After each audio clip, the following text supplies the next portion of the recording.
Tensions exploded in the courtroom today as Sean Diddy Combs faced a shocking twist in his already high-profile case. Just as the most anticipated witness, known only by the pseudonym Jane, was set to take the stand, everything came crashing down.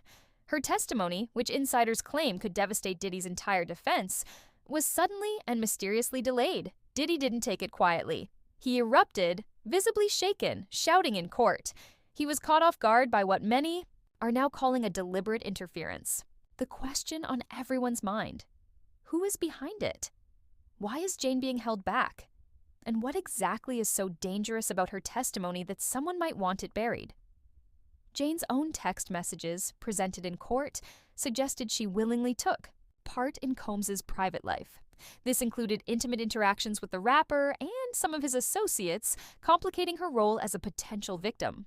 Yet at one point on the stand, Jane reportedly broke down so completely that she could not even finish reading those messages. The courtroom sat in stunned silence. Today marked a turning point in the prosecution's strategy. They confirmed they expect to rest their case next week, but the sudden derailment of Jane's testimony leaves a gaping hole in their narrative. Earlier in the day, legal debates had emerged over whether non-alleged victims could testify under pseudonyms. That argument centered around a trip to Las Vegas, a trip now central to the case.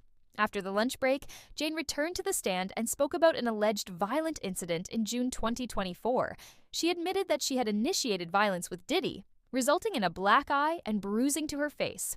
Later, she claimed that Combs went through her phone and confronted her over a text from someone named Anton. Allegedly, Diddy snapped when he saw a message about her attending another rapper's party in Las Vegas.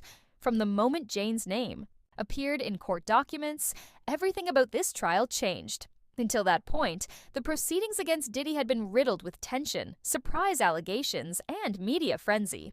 But with Jane on the list, legal insiders began using a new word to describe the coming days: explosive. Multiple outlets reported that Jane had been closely involved with Combs during the period when many of the alleged abuses took place, going back to the early 2000s. Her testimony was expected to describe not only her own experience, but also the broader systemic abuse within the music mogul's empire. According to filings from the Southern District of New York, the case against Combs centers around allegations of sex trafficking, assault, and abuse of power within the entertainment industry. While Diddy has denied all wrongdoing, claiming he is the target of a coordinated takedown, federal raids on his homes in Los Angeles and Miami in March 2024 indicated that law enforcement was taking the case seriously. Jane's involvement was sealed for her protection. Journalists had no access to her identity, and all court references to her were made confidentially. But hints in legal filings suggested she had first-hand knowledge of operational practices inside Bad Boy Records and Combs Enterprises, language that raised alarm bells.